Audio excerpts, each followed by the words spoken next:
welcome back to the Deep Dive. So if you've ever felt like you are constantly, and I mean constantly, fighting your own nature, trying to be decisive when you're naturally more reflective, or trying to force yourself to be calm when your default is more, let's say, explosive, then this deep dive is definitely for you. Okay. Today we are cracking open a framework that promises, a kind of radical personal efficiency and growth. And it really moves far beyond just understanding your behavioral preferences, like a typical personality test. Exactly. We're talking about something called elemental intelligence, or EI. And I think the best way to frame it is, don't think of it as introspection. Think of it as literally mapping your default operating hardware. Your default hardware, I like that. Yeah, it's the stack of settings you came pre-installed with, and it affects everything from how you handle stress to how you even begin to structure a long-term goal. And the sources you've shared with us for this are incredibly detailed. We have elemental tables, these life path blueprints, and some really practical training guides. It really lays out a comprehensive map of the self. It does. So our mission today is going to be really focused, and I hope very actionable for you. First, we're going to map the core traits and even the physical expressions of the 4 fundamental elements. And this is crucial. We'll explain how your individual life path blueprint, which will show you how to find, dictates not just your inherent strengths, but also your essential weaknesses. Right. And then finally, we'll detail the 4-stage progression process, the sequence that's apparently required for true mastery and integration of all this into your daily life. And this is the core philosophical insight that I think really elevates EI above other models. The system views your default element not as your destiny. Not as a box you're stuck in. Exactly. Not a cage you're confined to, but as your starting weapon. Your starting weapon. We're so often taught to just lean on our strength, lean on them, until they become rigid and brittle. EI teaches that real mastery is achieved through integration. So bringing in the support of the other elements. Yes, rather than just suppressing what feels foreign or uncomfortable. That feels like a key shift. It moves us away from that whole brute force willpower thing, which is why we're positioning this whole path as a kind of Musashi mode reforging. I love that phrase. It's all about disciplined, practical mastery. Yeah. Built specifically for skill development and really life optimization. And the emphasis is on deep alignment and awareness before you apply effort. And think about it. If you try to run a complex piece of software on hardware that isn't optimized for it, it's just going to crash. It's going to crash. It doesn't matter how much you push the processor. So we start by optimizing the internal mechanics first, so that when you do move, that action is quiet, precise, and highly, highly efficient. Okay, let's unpack this, because before we can even touch the blueprint that maps you specifically, we need a crystal clear understanding of these 4 fundamental operating modes. Right. And these are not abstract symbols from some ancient text. The framework is really clear that these are physical and mental states that dictate how your energy flows. That is such a crucial distinction for anyone listening. Elemental intelligence is about your default settings for perception, like what information does your system even filter for first? What do you notice? And then your decision-making protocols, your stress response, and embodiment, how you literally hold tension in your body, how you move through a room, how you release stress. If you can understand your default hardware, you can stop fighting yourself. And start leveraging your inherent nature instead. That's the whole game. All right. Let's dive in. We'll start with fire. The element of, as the source calls it, force, ignition, and will. And when we look at the mental traits of fire, the whole system is just designed for decisive movement. It says fire thinks in decisions, not in possibilities. Yes. There's this high volitional drive. The phrase that summarizes it perfectly is, I choose, therefore I move. I choose, therefore I move. Fire's brilliance is in its triage system. It's almost instant. It sacrifices all that deep contextual nuance for immediate volitional action. It's a short circuit for complexity. It's the ultimate short circuit, which is why when a fire mind moves, it just cuts through ambiguity like a physical force.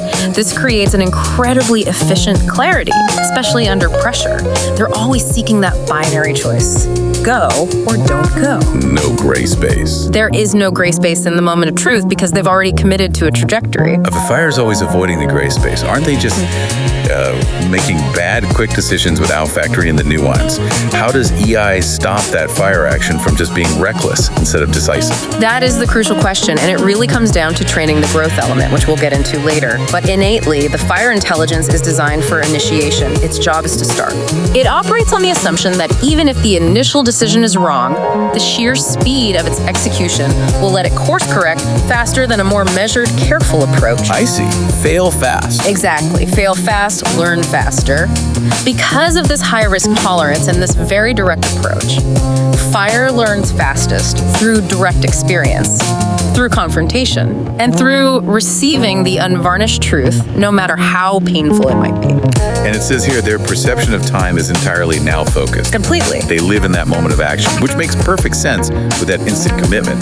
But wow, that sounds like a demanding way to live. It is. I mean, if you're running that hot all the time, the shadow, it inevitably catches up. What does that look like? Well, the unbalanced fire state is immediately recognizable. It manifests as impulsivity, tunnel vision, where you literally can't see the peripheral context or the consequences of your action on other people. Right. And of course, burnout from that sustained high-intensity heat. And finally, using domination without reflection. That forceful energy gets deployed just because they can deploy it, not because it's the right strategy. And we see that same high output system mirrored in the body intelligence. Power comes from the core and the breath.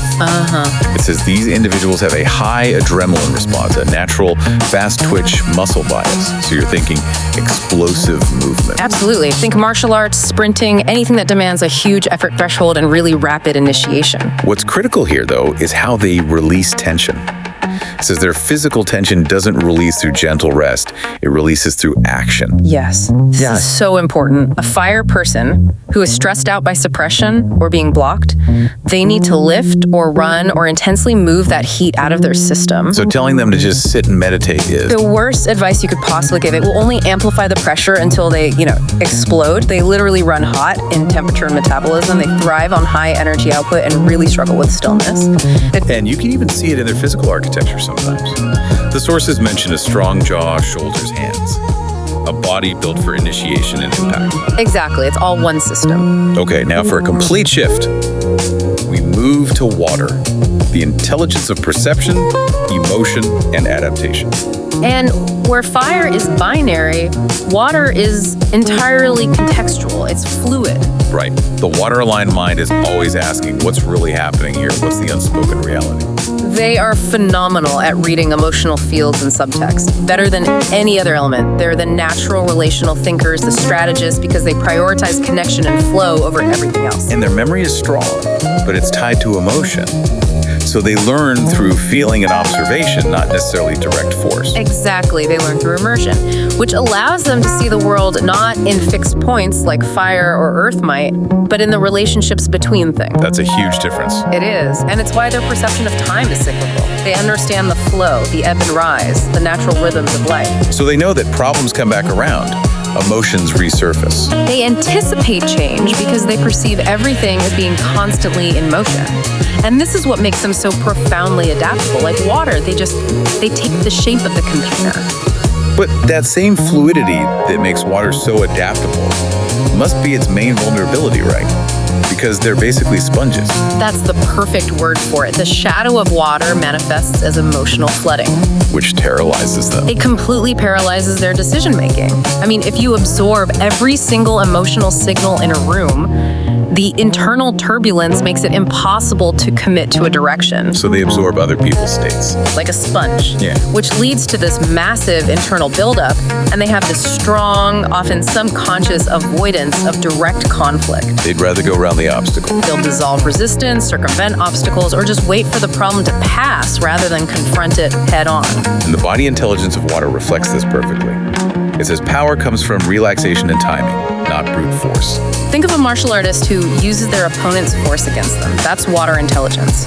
They have this elastic, fluid movement, high proprioception, which is just exceptional body awareness and grace, and a very, very sensitive nervous system. And for them, stress accumulates when emotions are suppressed. Yes, or when they aren't expressed or moved physically.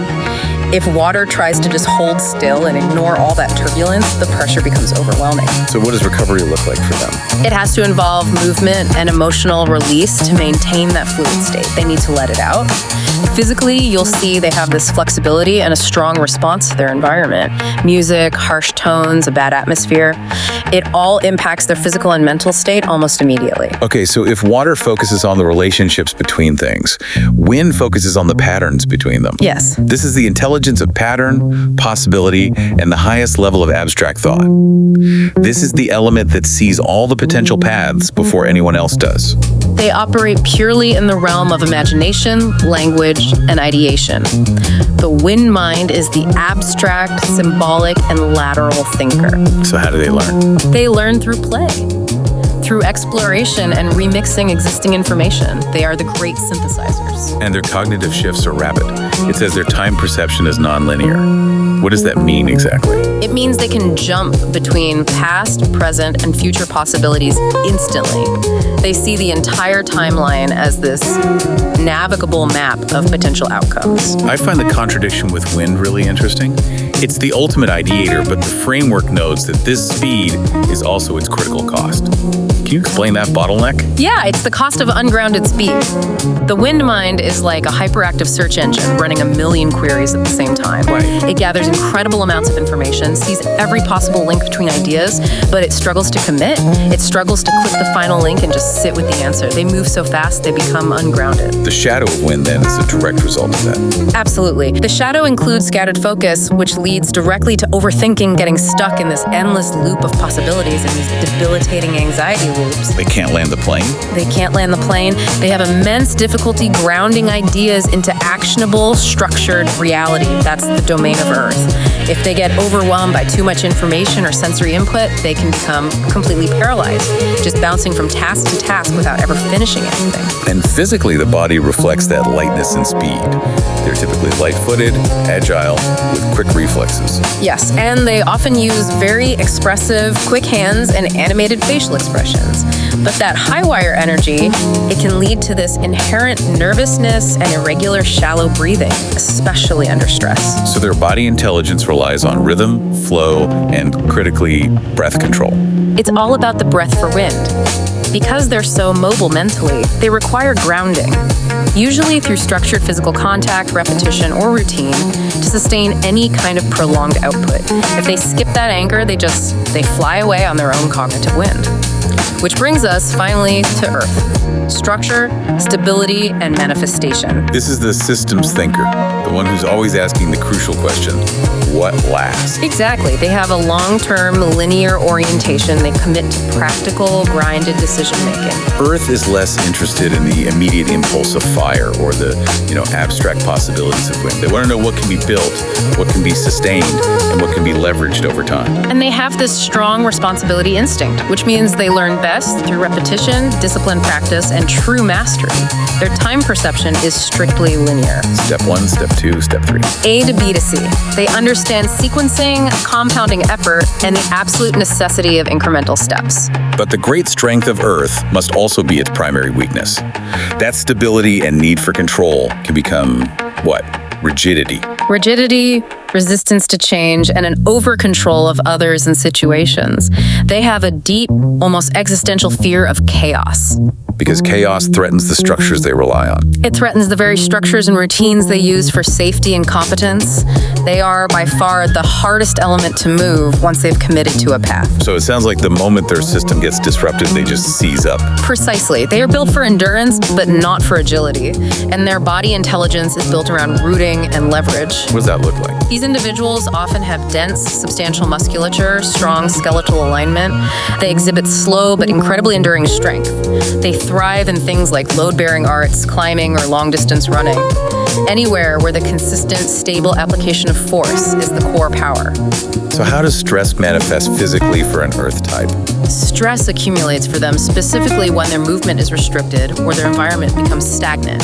If they're forced to sit still on a project that requires constant change and pivoting. A nightmare for them. It's their worst nightmare. The energy density just builds up and up. They need structured activity and consistency, physical repetition, routine chores, or deep, slow movement to release that accumulated density. They really struggle if their external reality doesn't match their internal desire for order. So we've established the 4 elemental operating systems. Now the big question, what does this all mean for you, the person listening? How do we find our starting position in this map? This is where we turn to the blueprint, and it starts with 2 key elemental states that, according to the framework, you are given at birth. Before we map it, though, we need the input, the life path number. Right. The life path number is the foundation of the blueprint. For anyone unfamiliar, you typically derive this number by summing all the digits of your full birthday down to a single root number. So 1 through 9, or the master numbers 11, 22, 33. Exactly. And that number details your core psychological pattern and really your life's foundational challenge. And EI then overlays this pattern with 2 distinct elemental cores, the mind element and the action element. Correct. The mind element defines how you perceive the world. It's your filter. The action element defines how you execute tasks and decisions. It's your protocol for moving energy. And the tragedy, as the sources put it, is that cultural and family pressures often force us to adopt behaviors that distort these 2 innate elements. Which leads to that profound internal friction we all recognize, that feeling of chronic stress, resistance, or just feeling off-center. Okay, so the blueprint translates your life path number into 4 specific elemental roles. Yeah. And these 4 roles define your entire path to mastery. They do. The 4 roles are, first, your mind element, which defines your native perception. Second, your action element, your native execution style. Then the third one is the growth element, or your weakness. Yes, this is the element you absolutely must intentionally develop to achieve balance. It's the skill set you've been unconsciously avoiding your whole life. And finally, the mastery integration element. Which emerges last.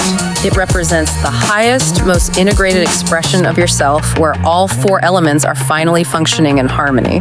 Let's use a couple of specific examples from the blueprint table, because I think illustrating this split between mind and action is the first step toward alignment for anyone listening. Great idea. Let's start with a life path 1. This is often called the initiator or the leader. Okay. Their mind element is fire, so they perceive the world through decisive clarity. They look at a complex situation and instantly triage it down to a decision. But their action element is wind. Right, which means their execution is agile, quick, and adaptive. They often lead with rapid cognitive shifts to deploy that fire decision. So the internal tension is that they are decisive, but their follow-through could be scattered if they don't consciously ground it. Exactly. They see the target instantly, but then they're highly flexible about the route they take to get there, which can be incredibly effective. Now let's look at the life path 7, the analyst or the seeker. Very different. Very different. Their mind element is water. They perceive contextually, reading the emotional and situational fields first. They seek deep understanding. They're naturally sensitive. And yet, their action element is wind. They execute through lateral thinking and abstract problem solving. So here, the tension is between sensitivity and abstraction.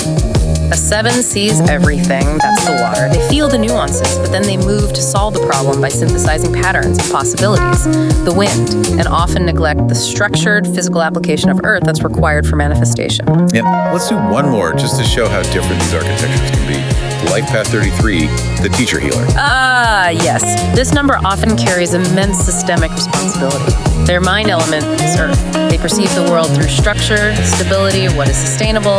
They carry responsibility instinctively. But their action element is fire. They execute through forceful initiation and direct confrontation when it's required. Just imagine that internal experience. The mind is slow, measured, stable, that's the earth, meticulously analyzing all the systemic consequences. But when they finally decide to move, the action is explosive and decisive. That's the fire. This split is why understanding your blueprint is so vital. It explains why your decision-making might feel slow and heavy, while your execution is quick and almost aggressive. Seeing this mind-action split is the first step. It helps you understand why some tasks feel effortless, while others cause this disproportionate strain. So once you know your blueprint, we can move to this crucial insight the framework provides, the elemental cross-truth. Each element solves a different problem. But critically, each element fails under a different specific stress, and therefore it requires a completely different recovery method. This is the immediate practical toolkit. This is what you can apply today. This connection between the stress trigger and the required recovery is the ultimate optimization tool. When you're feeling frustrated or blocked or just completely exhausted for no reason, you are experiencing your elemental stress trigger. And you're probably trying to recover using the wrong method. Exactly. You're using the mechanism of a different element that might feel culturally appropriate, or it's what you see other people do, but it's fundamentally mismatched to your hardware. Let's lay out these connections really clearly. Okay, let's start with fire. The fire stress trigger is suppression. Fire is built for outward action. When that action is blocked or stifled, that energy turns inward, Creating extreme pressure and frustration. So the recovery is action. The fire person needs to move, to confront a decision, or to intensely execute a physical task to release that internal heat. So telling them to sit still and reflect. Yeah. A water recovery. It will only make it worse. It'll amplify the pressure until they explode. Think of that colleague pacing the office after a tough meeting. They aren't trying to walk off their thoughts. They're literally moving the built-up fire energy out of their system. Okay, next, water. The water stress trigger is emotional overload. Water is highly permeable. When you've absorbed too much conflict, too many emotional demands, you get flooded. Right. So the recovery is expression. That absorbed energy has to exit the system. It can be through talking, crying, intentional movement like dance or swimming or journaling. It has to be moved out. So trying to recover with structured repetition, which is an earth method, would just lock the emotion in place. It would be like putting a lid on a boiling pot. Okay, wind. The wind stress trigger is chaos. The wind mind thrives on possibility, but when that possibility is just pure disorder, the mind can't land on a pattern. The internal search engine crashes. Ideation turns into debilitating anxiety. So the recovery's grounding. Exactly. They require repetition, structure, physical contact with the earth, literally walking outside, or rhythmic, deep breathing to stabilize those rapid, scattered cognitive shifts. The recovery is the intentional introduction of the structure and density we naturally lack. And finally, earth. The earth stress trigger is forced change. Earth relies on stable, established structures. When their routine, their environment, their long-term plan is suddenly forcibly destabilized, they lock up completely. They resist movement because movement threatens stability. So the recovery must be flexibility. It has to be. It requires the intentional introduction of variation, physical movement that encourages elasticity, like yoga or stretching, or actively reframing the unknown as an opportunity rather than an existential threat. They need to learn to bend so they don't break. And the warning here is just so critical. Misalignment, trying to recover using the wrong element, is what manifests as chronic frustration and repeated failures. Right. If you're a wind action type stressed by chaos, and you try to recover by forcing yourself into quick, decisive action, a fire recovery, you just accelerate the chaos.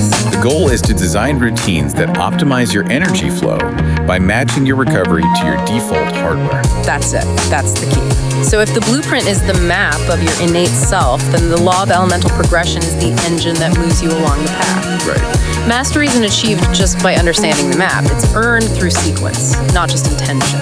So we have to look at this 4-stage, repeatable process for evolving any skill or overcoming any profound life challenge. And the sources are really adamant that this sequence is non-negotiable. It is default, challenge, growth, weakness, integration. Mastery. And the key instruction is that skipping a stage, it only leads to illusion, burnout, or a kind of false confidence. You cannot bypass the hard work of training your weaknesses. So, stage 1, it's all about stability and recognition. The purpose is to establish deep alignment and stability before you introduce the stress of growth. This is pure grounding. Pure grounding. The source reminds us, and I love this, that Miyamoto Musashi did not sharpen his blade while running. Right. You have to be stable to prepare for the fight. Exactly. So, how do we achieve this alignment? By designing tasks, environments, and pacing to match your known mind and action elements. You reduce resistance by removing expectations that fundamentally contradict your nature. Yes. If your action element is earth, demanding that you make instant pivots is just self-sabotage. You need to pace yourself for steady, long-term output. If your mind is water, you design your learning environment to be calm and reflective, minimizing distractions. And the signs that you are aligned are immediate and internal. It's focus without strain. Consistent execution, and an internal calm even when external pressure is being applied. You're leveraging your known strengths to create a baseline of highly efficient energy flow. You just feel like yourself operating at peak effectiveness, but the energy expense is low. Okay, so once you're grounded in your default state, a challenge will emerge, and it surfaces the missing piece. This is stage 2, which leads us to the elemental weakness. Which is defined as the element that you've been unconsciously avoiding or compensating for. And this often corresponds precisely to the growth element in your life path blueprint. And the key insight here is truly profound. The element you lack before alignment is the exact same element you must master to evolve whatever skill or challenge you're facing. Give us an example. Okay, let's say you are a fire, mind, earth action type. You're grounded, you're decisive, you're stable. You likely unconsciously avoid the fluidity and emotional risk of water. Makes sense. Now, if your goal is to manage a global team that requires high relational intelligence and nuanced negotiation, avoiding water means you will struggle, period. Avoidance feels safe, though. It's comfortable to stay in your fire earth lane where you know the rules and you can dominate the situation. Of course. But mastery requires exposure to the element that completes you, the one that balances your natural extremism. The weakness element is the true gate to growth because it forces you to acquire the precise skill needed for the next level of complexity. And this brings us to stage 3. This is where the work gets real. It has to involve intentional discomfort. Growth begins when the weakness element is trained in small, controlled doses. Intentional exposure to the skill set you lack. And the framework provides some very strict rules for this stage. First, Yeah, one weakness at a time. right. Trying to train fire and water at the same time is just overwhelming. Second, short duration, high awareness. You're observing the skill, logging the feedback, not trying to live in it full time. And third, and this is maybe the most important, no identity attachment. You have to constantly remind yourself that this is a skill you are acquiring, like learning a foreign language. It's not who you fundamentally are. That prevents the shadow of the weakness from overwhelming your core identity during the training. Exactly. Let's look at some concrete action items, focusing on forcing the body and mind into the mode of that missing element. Okay. So, for fire weakness training, if you lack fire, you avoid conflict and action. Training requires decisive action, initiating a healthy confrontation instead of avoiding it, or incorporating intense physical exertion that forces you to commit power and ignite that inner engine. For water weakness training, if you lack water, you're rigid or unempathetic. So training focuses on emotional presence, actively listening without interrupting, practicing timing and subtlety in conversations, and engaging in deep empathy exercises that force you to absorb context. What about wind? If you lack wind, you're rigid or trapped in linear thinking. Your training needs intentional ideation sessions, forcing yourself to see a problem from multiple angles, reframing it, dedicated playful learning in a new domain, and practicing cognitive flexibility by changing your routine frequently. And finally, earth weakness training. For someone who's scattered and ungrounded. Their training has to focus on building meticulous structure, committed repetition for skill building, even when it's boring, cultivating patience through long-term endeavors, and actively engaging in those tedious system-building processes that require density and follow-through. And crucially, the system emphasizes this. Discomfort is not danger, it is feedback.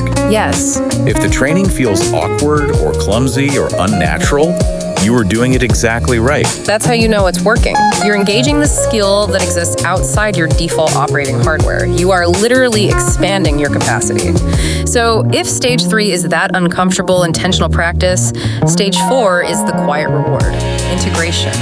This happens when the previously weak element no longer feels foreign. And it begins to naturally support and refine your original core strengths. This is the stage that unlocks the mastery or integration element, which is the final expression of your life path.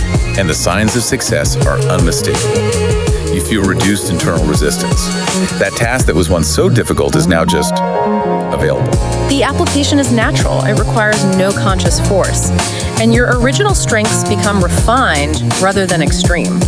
For example, a fire individual who has integrated water doesn't stop being decisive. But their decisions now have perfect timing and emotional awareness.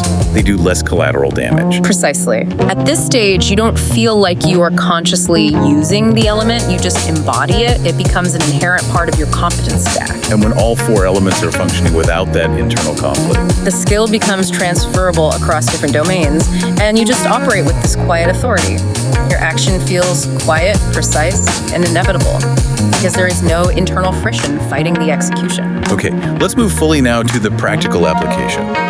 Because this framework is not theoretical. It's explicitly designed to be used in personal development, careers, communication, boundaries. Just overall life optimization. This is where we show you how to apply that Musashi mode reforging to your everyday reality. And we have to start by tackling the illusion of willpower. Yes, because it is the single biggest limiter on growth. So many people try to force results using sheer mental grit, which is basically fire energy applied universally to every problem. And it's not enough. It leads to burnout and inefficiency by just overriding your natural elemental tendencies. We're all taught to use effort to overcome obstacles, but elemental intelligence teaches us to design aligned routines that guide our actions strategically. Let's take the example of a person whose mind element is wind. They have that scattered focus. Right. Trying to use sheer will to sit still for 8 hours and do monotonous earth work. It's a battle they will lose every single day. And they'll blame themselves for it. Their aligned strategy is completely different. They should design their routine to incorporate the wind elements they need: exploration, rapid shifts in task focus, remixing information to keep their mental energy flowing. And then they introduce small, controlled doses of earth, the structure, the repetition, specifically to train that weakness. You're harnessing your nature. You're using its momentum rather than fighting against the current. Alignment is what turns struggle into genuine flow. The sources specifically apply this EI framework to the classic 4 pillars of a fulfilling life. They use the elements to restore equilibrium and highlight our blind spots in each area. This is so essential for balancing a life beyond just professional output. Let's start with health, which is associated with fire and earth. Energy and strength. Energy control and sustainable strength. If you are a high fire person, health means managing burnout. You need rigid, scheduled rest and recovery, that's earth, to sustain your high output of fire. And if you're earth. If you're earth, health means fighting stagnation and rigidity. You need bursts of high-intensity action fire or flexible movement training to keep stress from accumulating in your body. If you neglect fire, earth becomes lethargy. If you neglect earth, fire becomes self-consuming. Perfectly said. Now let's tackle the professional side. Wealth, associated with earth and wind. Wealth requires systems thinking earth for financial stability, long-term planning, compounding assets, but it also requires possibility wind to spot market trends, to innovate and adapt to changing economic realities. So a rigid earth approach. Yeah. They save meticulously, they plan for decades. But if the market shifts dramatically, They might panic and sell everything because they lack the wind flexibility to reframe the situation and spot a new potential path. and conversely, a scattered wind approach. Sees every opportunity, launches 10 brilliant initiatives, but lacks the earth follow-through to build the necessary systems, structure, and patience to actually manifest that wealth. The goal is the stability of earth paired with the adaptability of wind. That makes perfect sense. The innovation has to land, and the structure has to be willing to evolve. Okay, happiness. This is associated with wind and water. It requires the mental flexibility of wind to reframe challenges, avoid those cognitive anxiety loops, and maintain a broad perspective. And it also requires the emotional expression and relational depth of water to maintain internal harmony and connection. A person who only uses wind might intellectualize away their sadness, but they never genuinely feel or process it. They lack water. And a person who only uses water might become overwhelmed by their feelings, but lack the wind capacity to step back and reframe the situation as a pattern instead of a personal crisis. You need the flow of emotion paired with the freedom of abstract thought. Finally, the relational pillar, which is often the source of the most intense friction. Love and relationships. This is associated with water and fire, and it is the ultimate elemental combination for interpersonal success. It requires the emotional presence, the empathy, the timing of water. Paired with the decisive boundaries and the truth-telling courage of fire. So without fire, water becomes passive and codependent, boundaryless, fearing conflict to the point of self-destruction. And without water, fire becomes dominating, unempathetic, and overly confrontational. They prioritize their own truth over the relationship's harmony. True love, in this context, requires the courage to set a boundary. That's fire perfectly timed with the empathy to understand the other person's pain. That's water. The framework provides strategies to check where your personal biases are creating deficits in these four areas, and then it guides you to intentionally train the balancing element needed for equilibrium. It's a proactive way to manage life's complexity. And this self-awareness, it scales perfectly into all your relationships, personal or professional. We so often experience conflict because we're communicating in different elemental languages. We expect others to process information the way we do. Right. Understanding the elemental patterns in others lets you consciously adapt your communication. For example, if you're a highly wind-dominant person trying to communicate urgency to an earth-dominant colleague about a project change. Oh, that's a classic. Talking about abstract future possibilities and new paths. All wind language will just annoy them. It'll trigger their stress mechanism of forced change. You have to immediately shift your communication to their element. Focus on the established systems, the new timeline for delivery, the practical manifestation of the change. That's earth language. You're translating your idea into their native hardware language. And this isn't manipulation. It's elemental diplomacy. It's designed to reduce friction and improve collaboration. We see the same principle in elemental teams. Collaboration is enhanced dramatically when a team recognizes that its diversity of elements is its greatest strength. It means comprehensive problem solving. A successful team needs the fire person to initiate the project and make key decisions under pressure. The earth person to stabilize the system, manage the budget, and ensure that long-term compounding effort. The water person to read the client's or the market's emotional climate, predict shifts, and manage relational harmony within the team. And the wind person to spot unseen possibilities, innovate solutions when you hit roadblocks, and keep the team intellectually agile. So by using these combined elemental approaches, like approaching a difficult negotiation with fire plus earth, you bring the courage and decisiveness of fire alongside the structure and stability of earth. This achieves optimal, grounded outcomes without unnecessary confrontation because your approach is comprehensive. If you only bring fire, you burn the bridge. If you only bring earth, you get stuck in the mud. The integration is the key to scaling your influence. Wow. We have covered a vast amount of ground today. We've moved from the 4 fundamental operating systems to mapping your specific elemental hardware through that mind-action split and the life path blueprint. And we detailed that 4-stage non-negotiable law of elemental progression, which provides the precise sequence for growth. The key takeaway really is this. You must first stabilize your default state, that's stage 1, to understand your true strengths. Only then can you recognize that the element you most resist or unconsciously compensate for is the true key to your next level of growth. Stage 2. And finally, you have to train that weakness intentionally and with high awareness, stage 3, until it integrates and starts to support your core strength. Stage 4. This entire system is really distilled into what you called the Musashi rule. Do not train what you like, train what completes you. That is the path of ascent, the path of comprehensive mastery, not just mere repetition of your comfortable habits. And this path of constant self-refinement leads, according to the system, to the ultimate stage. The void, no way. Okay, what does that mean? It's a term that defines total adaptive presence. It's the state you achieve when your ego no longer identifies solely with your starting element. So when the elements are fully integrated and embodied? Action feels quiet, precise, and inevitable. You're not thinking, okay, I need to consciously apply fire here. You just act with fire when it's needed, water when it's needed, without any internal conflict or conscious effort. That is the goal of elemental intelligence. It teaches you to stop fighting your own default hardware and instead use its unique nature to become the conscious architect of your life. Designing routines and strategies that guide you almost effortlessly toward mastery. So we'll leave you with this provocative closing question to explore on your own. If this system scales your individual intelligence and your capacity, how can you then scale this awareness beyond personal growth and into systemic and universal applications? How do you use this blueprint to improve collective structures and processes, becoming one of, as the source calls them, the ones who remembered how alignment works on a societal level? And bringing that balance to the chaos of the world. Go forth and walk your path.